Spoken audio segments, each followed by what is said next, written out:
양배추에 당근에 사과에 이거를 갈아가지고 아침에 한 잔씩 드시는 분이 계셨는데 혈당을 재보고 깜짝 놀라신 거죠. 사실 저는 집에서 가족들이 같이 요리를 하거나 제빵을 하는 과정에서 설탕이 이렇게 많이 들어가는구나 하는 걸 처음 알게 됐어요. 특히 요즘 슈퍼호르몬이라고 제가 부르고 있는 GLP-1, 위고비라든지 마흔자로 이 성분이 되겠죠. 이런 호르몬들이 여러분의 구독, 좋아요는 영상 제작에 큰 힘이 됩니다. 안녕하세요. 안녕하십니까. 네, 소개 좀 부탁드리겠습니다. 네, 저는 서울대병원 내분비대사내과의 조영민 교수입니다. 저는 당뇨병과 비만을 전공하고 있습니다. 네, 워낙 대가셔서 모르시는 분이 거의 없을 것 같아요. 일단 교수님, 당뇨에 과일이 위험하다는 말을 많이 하는데 진짜입니까? 일단 당뇨가 있고 없고에 따라서 많이 다른데요. 당뇨가 없는 분들은 오히려 과일 섭취가 많을수록 당뇨병이 예방이 됩니다. 물론 과일에 따라서 종류에 따라서 차이는 있고요. 근데 요즘 과일이 너무 달아서 당뇨병이 있는 분들은 과일을 많이 섭취할 때 혈당이 많이 올라갈 수가 있죠. 그 점은 좀 위험하다라고 말씀드릴 수가 있겠습니다. 하지만 드시지 말라는 이야기는 아니에요. 그리고 요즘에는 특히 과일이 워낙 계량이 잘 돼가지고 그렇죠. 당도가 높은 과일들이 있잖아요. 유독 네. 이 당도가 높다 그러면은 이게 네. 우리 몸에는 좀 안 좋다 이렇게 생각할 수 있는 건가요? 브릭스라고 그러잖아요. 그 수치가 높아가지고 먹을 땐 너무 맛있죠. 네. 그리고 제가 어릴 때는 설탕에 찍어 먹는 일이 많았는데 요즘 과일을 설탕에 찍어서 드시는 분은 본 적이 없습니다. 너무 달기 때문에 그 점에서 자연에서 우리가 진화 과정에서 어떤 그런 과일하고는 많이 다르다. 그래서 이 과일을 너무 안심하지는 마시고 적어도 당뇨가 있는 분이라면은 이게 나무에 달려있긴 하지만 달달한 디저트구나 이런 개념을 생각하시면 좋을 것 같아요. 그래서 단 과일을 너무 많이 드시지는 마시고 만약에 드신다 그러면 혈당을 좀 확인해서 과일 섭취 후에 과도하게 오르지는 않는지 한 번쯤 체크해 보시면 좋겠고요. 아까 제가 디저트라 그랬잖아요. 식후에 우리가 음식점에 가서 좀 몇 점 나오는 과일들이 있습니다. 뭐 그런 정도 섭취하시면 좋지 않을까 생각합니다. 네. 자, 우리가 이제 과일 얘기를 많이 했는데 어떤 과일이 특히 당뇨에 나쁩니까? 이렇게 탁 집어주시면 그걸 안 먹으면 되니까 도움이 될 것 같아요. 네, 사실은 뭐 과일이 너무 단 과일이 있다 이런 거는 당뇨가 있는 환자분들은 혈당을 많이 올릴 거다라고 생각하시면 되겠습니다. 특히 주의해야 될 과일이 말린 과일이죠. 말린 과일은 당분이 농축이 되어 있는 거거든요. 홍시 같은 경우에 하나 이상 먹기가 쉽지 않지만 볶아면 앉은 자리에서 서너 개 먹기는 쉬운 일이거든요. 맞아요. 그러면 당분을 4배를 섭취하시게 돼요. 4개를 먹었으면. 그렇기 때문에 말린 과일은 주의가 필요하다라는 부분이고 과일이라고 해서 무조건 다 안심하시는 거는 위험하다. 그렇게 알고 계시면 좋겠습니다. 자연식품이라 할지라도 말리면 더 당이 말리면 높아진다. 농축이 되고 많이 먹을 수 있기 때문에 문제가 될 수 있다. 자, 그렇다면은 교수님께서는 과일을 어떻게 드세요? 저는 당뇨가 없으니까 자유롭게 먹긴 먹는데 그냥 제철 과일들을 주로 먹고 있고 사실은 또 제가 또 좋아하는 거는 껍질째 먹는 걸 굉장히 좋아합니다. 껍질을 깔 수 없는 애들이 있어요. 예를 들어서 뭐 블루베리라든지 포도라든지 이런 것들이 당뇨병을 예방한다고 알려져 있는 과일들에 속하는데 혹시 블루베리 껍질을 까서 드셔보셨나요? 까는 게 너무 힘들 것 같은데. 그렇죠. 왜냐하면 과육에 비해서 껍질이 차지하는 부분이 훨씬 큰 과일들입니다. 이런 과일들을 섭취했을 때 당뇨병이 발생이 예방되었다라는 그런 보고들은 잘 알려져 있습니다. 자, 이제 무가당 제품에 대해서 좀 여쭤볼게요. 네. 무가당 주스나 요거트 여기에 대해서 이제 많은 분들이 말 그대로 당이 안 들어가 있으니까 네. 섭취해도 괜찮다 이렇게 네. 생각하고 많이 네. 먹는 경우가 있는데 이건 네. 어떤가요? 그게 이제 첨가당이 없다는 뜻이거든요. 그 자연히 존재하는 그런 당류는 포함되어 있고 특별히 더 첨가지를 않았다라는 건데 무가당 주스에도 당은 있다. 가당하지 않았다. 그렇게 이야기하시면 되겠습니다. 아까 말씀하신 대로 자연 상태의 과일을 먹더라도 네. 당이 높은 경우가 있기 때문에 무가당이더라도 네. 그런 경우는 위험하다고 생각할 수 있겠네요. 주스는 원샷이 가능하기 때문에 제 환자 중에서도 그런 분이 계셨어요. 그 양배추에 당근에 사과에 이거를 갈아가지고 아침에 한 잔씩 드시는 분이 계셨는데 혈당을 재보고 깜짝 놀라신 거죠. 섭취 후에 240까지 올랐다라고 합니다. 그러니까 건강에 좋으라고 마셨는데 혈당 폭탄이었던 적도 있었던 거죠. 언뜻 들으면은 너무나 건강한 주스인데. 그렇죠. 야, 네. 이건 우리가 잘못 알고 있는 상식이에요. 예, 그래서 당분이 있는 음식을 섭취할 때 당뇨 환자라면 한 번쯤은 좀 체크를 해봤으면 하는 그런 생각이에요. 왜냐하면 일반적으로 알려져 있는 것과 달리 내 몸은 다르게 반응할 수가 있다. 내 몸에 맞는 과일을 찾는 게 중요하다는 말씀이시죠? 그렇죠. 제가 이전에 한번 맞춤 식단 혁명이라는 책을 번역해서 냈던 적이 있는데 그때 제가 강조 강조했던 게 뭐냐면 60억 지구인 중에 오직 나만의 식단을 찾아보자. 왜냐하면 기존의 영양학적으로 알려져 있는 사실을 바탕으로 해서 추정한 건강 관련된 식품이 나한테는 안 맞을 수가 있는 거거든요. 가장 대표적인 예로 뭐가 있냐면 우유죠. 우유 같은 경우에 완전 식품이다 이런 말을 하잖아요. 내가 만약에 유당 분해 효소가 없다. 그러면 마셨다고 하게 되면은 배가 아프고 설사하고 이럴 수가 있는 거거든요. 그렇기 때문에 음식도 사람에 따라서 작용이 다를 수가 있다. 그걸 꼭 기억하셨으면 좋겠습니다. 지금 우유 얘기하셨는데 유당이라는 표현 쓰셨잖아요. 네. 유당도 당이고 혈당을 올리나요? 그렇죠. 유당도 당이죠. 환자들 중에서 굉장히 열심히 혈당 체크하시는 분들은 저한테 질문을 합니다. 교수님, 우유를 마셨는데 혈당이 올라갔어요. 전혀 안 단데. 전혀 안 달아요. 그렇죠? 우리 밥도 안 달죠. 밥도 안 단데 5분 동안 씹어보세요 라고 하면 한 2, 3분 지나면서 막 달아지잖아요. 그게 이제 달지 않은 성분의 그 전분이 소화가 되면서 단맛을 내는 당으로 바뀌었다는 거거든요. 유당도 마찬가지입니다. 유당은 우리가 장으로 내려가게 되면 분해가 돼가지고서 갈락토스 한 분자와 포도당 한 분자로 나누어집니다. 그래서 결국은 일정 부분 당이 오를 수밖에 없게 되어 있는 거죠. 그리고 또한 우리가 실험을 해보면 알 수가 있는데 아마 댁에서 요거트를 만들어 보신 분 많으실 거예요. 네네. 요거트를 만들면 우유에 설탕을 안 넣는데 새콤달콤해지죠. 그 이제 당이 나온 거고 산이 만들어지면서 새콤달콤해지는 거고 산이 나오면서 우유 속에 있는 단백질을 응고시키거든요. 걸쭉해지는 거예요. 새콤달콤 걸쭉해지는 그런 화학 반응이 생기는 걸 보고 아 우유 속에 단백도 있었고 당분이 있었구나 하는 걸 알 수가 있죠. 자, 우리가 이제 요즘에 현대 사회 살아가면서 바쁘다 보니까 외식을 많이 하잖아요. 그렇죠. 그러다 보니까 많이들 얘기하는 게 건강한 집밥을 먹어라 이런 얘기를 하는데 이거는 맞는 말입니까? 근데 최근에 집밥도 좀 달라진 경향이 있습니다. 집밥은 하기 나름인데 그 레시피가 어떤 거냐에 따라서 다른 거죠. 설탕을 왕창 넣어서 네. 감칠맛, 풍미 이런 걸 내는 그런 어떤 레시피로 가신다고 하게 되면 당이 많이 올라갈 텐데 본인이 직접 만들어 보시면 알잖아요. 얼마나 들어가고 있는지. 그걸 기준으로 판단하시면 될 것 같고요. 사실 저는 집에서 가족들이 같이 요리를 하거나 제빵을 하는 과정에서 설탕이 이렇게 많이 들어가는구나 하는 걸 처음 알게 됐어요. 그래서 아마 요리를 직접 해보지 않으신 분들은 조리 과정을 한번 좀 봐주시면 설탕이 많이 들어가네 하는 걸 알게 되실 거고 특히 제빵 이런 걸 하실 때는 또 굉장히 많이 들어가는 경우가 있거든요. 쿠키 만든다든지 네. 이런 거 할 때는 그런 걸 한번 좀 보시면 설탕이 많이 들어간다 하는 걸 아실 수 있을 것 같습니다. 아니 저도 깜짝 놀란 게 네. 사실 어머니가 해준 밥이 제일 맛있잖아요. 근데 어머니가 해준 밥에 특히 반찬 중에 보니까 혈당을 굉장히 높이는 반찬들이 꽤 네. 많더라고요. 어떤 게 올라가던가요? 잡채요.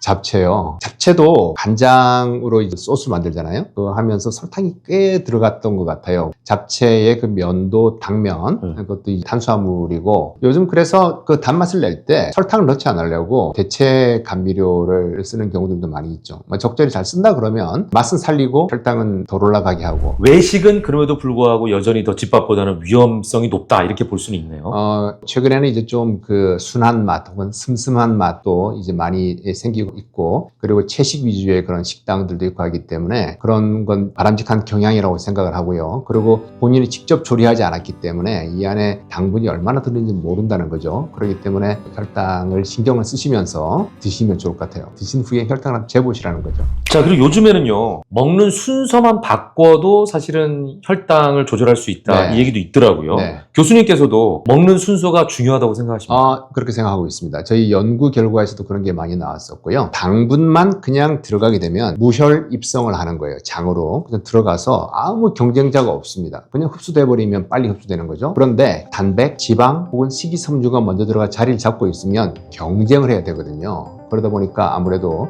흡수되는 속도가 느려질 수밖에 없고요. 이건 물리적인 이야기고요. 두 번째는 뭐냐면 이런 단백이나 혹은 식이섬유나 이런 거가 먼저 들어가 자리 잡으면서 장에서 분비되는 호르몬을 분비 증가시키는 경우들이 많이 있습니다. 특히 요즘 슈퍼호르몬이라고 제가 부르고 있는 GLP-1, 위고비라든지 마운자로 이 성분이 되겠죠. 이런 호르몬들이 탄수화물이 들어오기 전에 먼저 증가되어서 혈당을 잘 잡아주고 포만감을 느끼게 해주고 하는 부분이 있기 때문에 그런 장점도 있습니다. 그러면 교수님께서만 특별히 추천한 어떤 순서가 있습니까? 일단 밥을 뒤로 미루시면 되는데 음식이 나왔을 때 요즘은 대부분 그렇게 많이 하시는 것 같아요. 제가 어떻게 느끼냐면 같이 이제 식사하는 자리에서 밥을 많이 남기세요, 사람들이. 이전에는 밥부터 뜨고 반찬을 드셨다면 좀 반찬 이런 거 좀 드시다가 밥을 드시기 시작하는 모습을 많이 봤거든요. 그래서 그게 굉장히 많은 분들이 따라하고 있구나라는 그런 생각을 하고 있고요. 다만 어떤 레스토랑에 가게 되면 식전 빵부터 나오는 데가 있어요. 그거는 조금 주의를 할 필요가 있다고 생각합니다. 특히 혈당이 문제되시는 분들은 그러면 좀 이따 드시면 되는 거예요.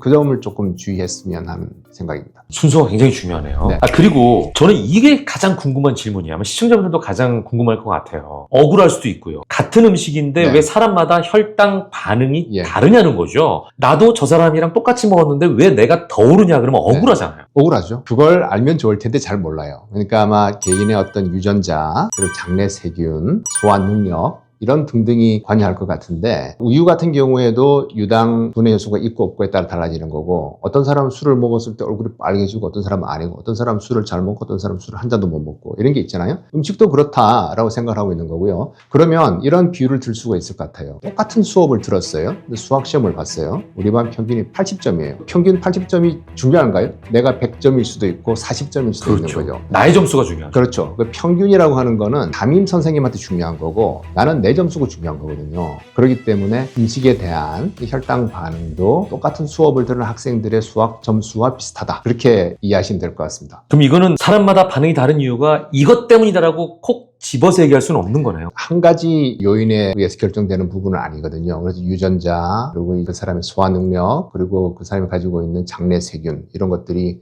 결정한다라고 하는 것이고 단 한 가지 공통점이 있는데 양 앞에는 장사가 없는 거예요. 많이 드시면 올라가고 살찌고 하는 거죠. 자, 계속해서 혈당 스파이크가 왜 위험한지 네. 이걸 좀 강조해 주시면 좋을 것 같아요. 네, 일단 혈당 스파이크라고 하는 거는 학술 용어는 아닙니다. 전문 용어는 아닌데 우리가 연속 혈당 측정기라 그래서 1, 2주 정도 혈당을 연속으로 쭉 그래프로 보여주는 그런 의료기기가 있어요. 그게 많이 사용되면서 사람들이 혈당을 모양을 보니까 가다가 올라갔다 내려왔는데 이게 모양이 스파이크라고 부르는 거거든요. 이런 걸 갖다가 그게 보이니까 혈당 스파이크라고 불렀어요. 이게 많이 나타나면 무슨 문제가 생기느냐 하는데 사실 이게 왜 나타났느냐 이게 저는 중요하다고 봐요. 나의 혈당 조절 능력이 정상이 아니라는 걸 알려주는 거거든요. 완전히 그 정상인 사람은 혈당 스파이크가 나타나지는 않습니다. 근데 혈당 조절에 문제가 있는 사람, 제일 대표적인 것이 당뇨병 환자죠. 두 번째는 당뇨병 전 단계에 해당하는 사람인데 이런 분들이 우리나라 성인 인구의 절반을 넘습니다. 그렇기 때문에 혈당 스파이크가 나타났다는 이야기는 많이 듣습니다. 그렇다면 혈당 스파이크를 내가 반복적으로 경험하고 있다. 그러면 내가 좀 정상은 아닌가 봐 라고 생각을 해서 병원을 찾으셔야 돼요. 그 다음 당뇨병이 있는 사람에서 혈당 스파이크가 이렇게 엄청 심하게 나타나는 사람이 있습니다. 저는 혈당 롤러코스터라고 부르는데 고혈당으로 갔다가 이제 저혈당으로 이제 곤두박질 쳤다가 이렇게 하는 분들이 있거든요. 이런 분들은 혈당 변동성이 매우 크다